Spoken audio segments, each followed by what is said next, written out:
قربانی کے گوشت کو کتنے دن کھانے کا حکم ہے؟ شروع اللہ کے نام سے جو سب پر مہربان ہے، بہت مہربان ہے۔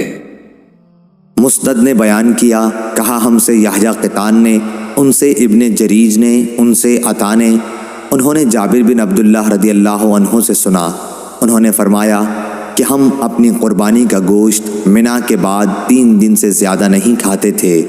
پھر آن حضرت صلی اللہ علیہ وسلم نے ہمیں اجازت دے دی اور فرمایا کہ کھاؤ بھی اور توشے کے طور پر ساتھ بھی لے جاؤ۔ چنانچہ ہم نے کھایا اور ساتھ بھی لائے۔ ابن جریج نے کہا کہ میں نے عطا سے پوچھا، کیا جابر رضی اللہ عنہ نے یہ بھی کہا تھا کہ یہاں تک کہ ہم مدینہ پہنچ گئے؟ انہوں نے کہا کہ نہیں، ایسا نہیں فرمایا۔